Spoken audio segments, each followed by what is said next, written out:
పరిశుద్ధులకు ఉండే లక్షణాలు ఎలా ఉంటాయి చెప్పండి. ఇందాక ఒక మాట చెప్పారు, ఓర్పు అనే మాట. మరి అది రెండో మాట. మొదటి మాట ఏమిటి? పరిశుద్ధులకు ఉండే లక్షణం చెప్పండి. మొదటిది ప్రార్థనా జీవితం కలిగి ఉంటారు. ఏం జీవితం అండి? ప్రార్థన రాదని చెప్తాడా పరిశుద్ధుడు? ప్రార్థన రాకపోతే పరిశుద్ధులు అవుతారా? అవలేరు కదా. ప్రార్థనా జీవితం కలిగి ఉండాలి. ఎటువంటి ప్రార్థనా జీవితం కలిగి ఉంటాడు పరిశుద్ధుడు అనంటే ఏమండి, ఎంతవరకు పైనుంచి ఏం చేయాలి? ఎక్కడ నుంచి ఎగుమతి చేసే ప్రార్థన. దేవునికి స్తోత్రం. ఏది కూడా ప్రతిఫలం ఆశించని ప్రార్థన చేస్తాడు పరిశుద్ధుడు. ఎటువంటి ప్రతిఫలం కూడా ఆశించడు పరిశుద్ధుడు. మరి ఏం ప్రార్థన చేస్తాడు? ఎప్పుడు చూసినా అయ్యా నీ పరలోక రాజ్యం ఎప్పుడు, నీతో ఎప్పుడు నేను సహవాసము చేసేది, ఎప్పుడు ఆ రాజ్యంలో యుగయుగాలు జీవించే ధన్యత, ఎప్పుడు ఆ యొక్క 1000 సంవత్సరాల పరిపాలన, ఎప్పుడు 1000 సంవత్సరాల విందు, ఎప్పుడు నీతో సహవాసము చేస్తాను, ఎప్పుడు నీతో యుగయుగాలు జీవిస్తాను అని ఎప్పుడు కూడా దేవుని దగ్గర ఏం చేస్తాడు? ప్రార్థన చేస్తాడు. అయ్యా నేను రక్షణ పొందాను, నా కుటుంబం రక్షణ పొందలేదు. నేను రక్షణ పొందాను, నా బంధువులు రక్షణ పొందలేదు.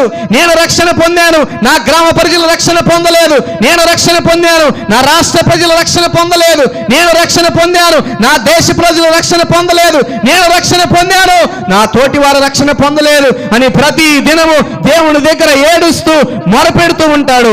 అతడే పరిశుద్ధుడు, ఆమె పరిశుద్ధురాలు. దేవునికి స్తోత్రం కలుగునుగాక. హల్లెలూయా. పరిశుద్ధమైన జీవితానికి మనం వచ్చిన తర్వాత మనం ఎంతవరకు ఆశీర్వదించమని అడగకూడదు. ఏమడగాలి చెప్పండి? ఇతరుల రక్షణ కొరకు, ఇతరుల జీవితాల రక్షణ కొరకు, ఇతరుల దేవుడి రాజ్యానికి చేరేంత వరకు, నీ తుది శ్వాస వరకు ప్రార్థనా జీవితంలో నీవు అలసిపోకూడదు. ప్రియమైన దేవుని బిడ్డ, దేవునికి స్తోత్రం. చేస్తున్నాం అలాంటి ప్రార్థన. పరిశుద్ధుడు ఏం ఆశించడంట? ప్రతిఫలం ఆశించడు. ప్రతిఫలం ఆశించకుండా ఇతరుల కొరకు భారము కలిగి, హృదయ భారము కలిగి, బాధ్యత కలిగి ప్రార్థన చేస్తాడు ఆ వ్యక్తి. పరిశుద్ధులుగా దేవుడు మనల్ని ఉండటానికి పిలిచాడు. పరిశుద్ధమైన జీవితంలో ఆ లక్షణాలు మనం నేర్చుకుంటూ ఉన్నాం. పరిశుద్ధుడికి ఉండే మొదటి లక్షణం ఏంటంటే ప్రార్థనా జీవితం కలిగి ఉండాలి. ఎంతసేపు చేయగలుగుతున్నావు ప్రార్థన? మనము నిలువు మోకాళ్ళు వేసి ఎంతసేపు ప్రార్థన చేయగలుగుతున్నాం? క్రైస్తవ భక్తి జీవితంలో క్రైస్తవుడి యొక్క మోకాలు ఏమైపోవాలంటే నల్లగా కమిలిపోవాలి. ఎలా కమిలిపోవాలి? మీకు నల్ల బండరాయి తెలుసా? మీకు నల్ల బండరాయి, కార్రాయి అంటారు కదా. కంకర్రాయి ఎలా ఉంటుంది?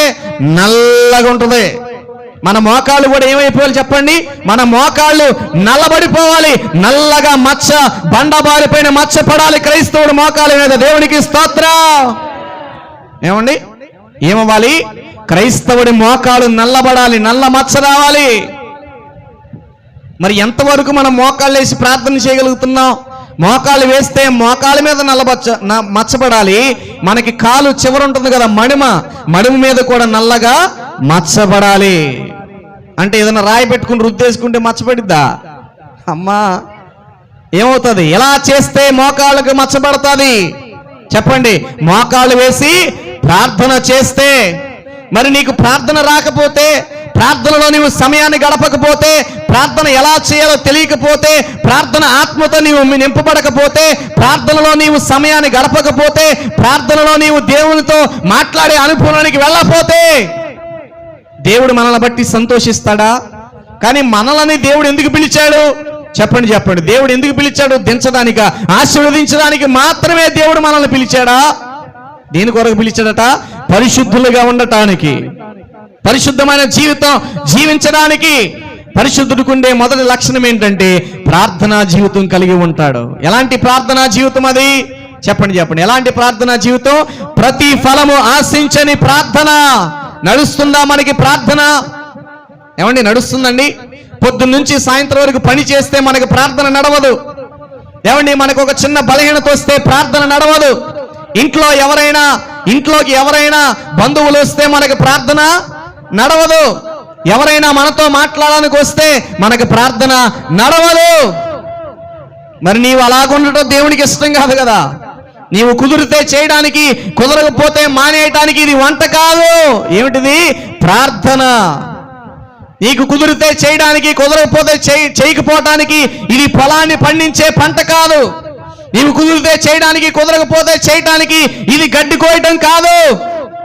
ఏది ఏమైనా, ఎటువంటి పరిస్థితి అయినా, ఏమండి, క్రైస్తవుడు పరిశుద్ధతగా ఉండే ప్రతి వ్యక్తి ప్రార్థనా జీవితం ప్రతి దినము కలిగి ఉండాలి. దేవునికి స్తోత్రం, హల్లెలూయా. నీవు ప్రార్థనా జీవితం కలిగి ఉంటే, ఏమండి, ఎటువంటి ప్రతిఫలం ఆశించని ప్రార్థనా జీవితం కలిగి ఉంటే నీవు పరిశుద్ధమైన సహవాసము కలిగిన వ్యక్తివే. ఏమండి, ఈ లోకంలో మనం ఎంతవరకు దాని కొరకు దీని కొరకు మనం వెంపర్లాడుతూ ఉంటాం. నీవు ఎంత వేటి కొరకు వెంపర్లాడినా నీకు చివరికి ఏం చేయాలి? వాటన్నిటినీ విడిచిపెట్టాలి. మనం వాటిని అడిగినా అడగకపోయినా దేవుడు ఇస్తాడు. ఏమిటా ఉదాహరణ? బెస్ట్ ఉదాహరణ ఏంటంటే, మనం అడిగితేనే దేవుడు ఎండిస్తున్నాడా ప్రతిరోజు? లేదుగా. అడిగితేనే వర్షం ఇస్తున్నాడా? లేదుగా. అడిగితేనే మంచు కురిపిస్తున్నాడా? లేదుగా. అడిగితేనే మనకు దేవుడు పంట ఆహారం ఇస్తున్నాడా? లేదుగా. అడిగితేనే మనకు ప్రతిరోజు ఆరోగ్యం ఇస్తున్నాడా? కాదుగా. మనం అడగకుండానే దేవుడు సమస్తాన్ని అనుగ్రహిస్తున్నాడు.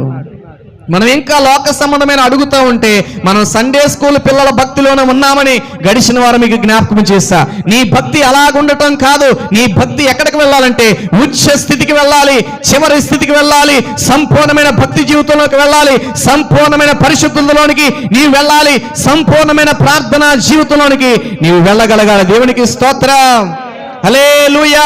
క్రైస్తవుడంటే ప్రార్థన మానేసేవాడు కాదు. క్రైస్తవుడంటే ప్రార్థన చేయకుండా ఉండేవాడు కాదు. క్రైస్తవుడంటే దేవుని సన్నిధిని విడిచిపెట్టేవాడు కాదు. పరిశుద్ధుడు అంటే ఎల్లప్పుడూ దేవుని దగ్గర ప్రార్థన చేస్తూ ఉండేవాడే పరిశుద్ధుడు. దేవునికి స్తోత్రం. మొదటిది ఏంటి చెప్పండి? ప్రతిఫలం ఆశించని ప్రార్థన. రెండవది ప్రార్థనా జీవితంలో కలిగి ఉండవలసింది జ్ఞాపకం చేశా.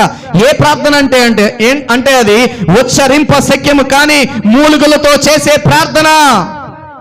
గొవ్వట ఎప్పుడు మూలుగుతా ఉంటుందంట. గుర్రు గుర్రు గుర్రు గుర్రు అంటది. చూసారు ఎప్పుడైనా మీరు? గొవ్వ పావురం అండి, ఎప్పుడు మూలుగుతూనే ఉంటుంది. అందుకనే పావురమును దేవుడు పరిశుద్ధతకు గుర్తుగా పెట్టాడు. నిష్కలంకతకు గుర్తుగా పావురాన్ని దేవుడు సింబాలిక్ గా చూపిస్తాడు. పావురము వలె పరిశుద్ధుడు క్రైస్తవుడు ఏం చేయాలంటే ఎప్పుడు ఉచ్చరింప శక్యము కానీ మూలుగులతో ప్రార్థన చేస్తూ ఉండాలి. అని నీవు మూలుగుతూ అనేకుల కొరకు ప్రార్థన చేసే వ్యక్తిగా నీవు మార్చబడాలి. దేవునికి స్తోత్రం. ఎప్పుడు మార్చబడతాం అలాంటి పరిస్థితుల్లోనికి? ఎప్పుడు వెళ్తాం అలాంటి పరిస్థితుల్లోనికి? మనకు ఒకవైపు వయసు తరిగిపోతా ఉంది, ఒకవైపు రోజులు గడిచిపోతా ఉన్నాయి, ఒకవైపు దినములు వెళ్ళిపోతా ఉన్నాయి, ఒకవైపు సంవత్సరాలు గడిచిపోతా ఉన్నాయి. నీ వయసు పైబడిపోతా ఉంది, నీకు ప్రార్థన రావట్లేదు, మోకాళ్ళు వేయలేకపోతున్నావు, సహవాసం చేయలేకపోతున్నావు. ప్రార్థన చేయాలంటే నోట్లోంచి మాటలు రావట్లేదు. ప్రార్థన చేయాలంటే నీరసం వస్తుంది. ప్రార్థన చేయాలి అంటే ఏదో ఒక ఆలోచన వస్తూ ఉంది. ఇంకెప్పుడు చేస్తావు ప్రార్థన? చేద్దాంలే తర్వాత, చూద్దాంలే తర్వాత, వెళ్దాంలే తర్వాత అని ఇప్పటికే సమయం సగం జీవితం మనలో ఏమైపోయింది? వెళ్ళిపోయింది. ఇలాగ ఉండటానికి కాదు కదా దేవుడు మనల్ని పిలిచింది. నీవు ప్రార్థనా పరుడుగా, ప్రార్థనా వీరుడుగా, ప్రార్థనా పరురాలుగా నీవు ప్రార్థనా జీవితంలో నిత్యము ఏం చేయాలి? మూలుగుతూ, ఏమండి, ఉచ్చరింప శక్యము కాని మూలుగులతో నీవు ప్రార్థన చేస్తూ ఉండాలని దేవుడు కోరుతున్నాడు. దేవునికి స్తోత్రం కలుగును గాక. ఎలాంటి ప్రార్థనది? మూలుగులతో అంటే ఉచ్చరింప శక్యము కాని, అంటే అన్అటరబుల్ స్పీకింగ్, అన్అటరబుల్ ప్రేయర్ మనం ఎప్పుడు కూడా చేస్తూ ఉండాలి. ఇస్తున్నామా మన సమయం ప్రార్థనకి? మనుషులతో మాట్లాడే సమయం, మనుషులతో ముచ్చట్లు చెప్పే సమయం, టీవీ దగ్గర గడిపే సమయం, మనం పనిలో గడిపే సమయం, మనం ఇంట్లో పనులు చేసే సమయంలో కనీసం అంతకంటే ఏమండి తీసిపోయినదిగా ఉందా మన జీవితంలో ప్రార్థన? ఏమండి, ప్రార్థన అంటే ఈ రోజున అన్యజనులు కాదు, క్రైస్తవులకి అలుసుకుందా? చేద్దాం ప్రార్థన, ప్రార్థన చేసినా చేయకపోయినా ఏదో జరుగుద్దిగా అని సరిపెట్టుకుంటున్నావా? నీవు ప్రార్థన చేసినా చేయకపోయినా జరిగేది జరుపుకుంటా వెళ్ళిపోతా ఉందిగా అనుకుంటున్నావా? ఏదో విధంగా నీ జీవితాన్ని నెట్టుకుంటూ వెళ్ళిపోదాం అనుకుంటున్నావా?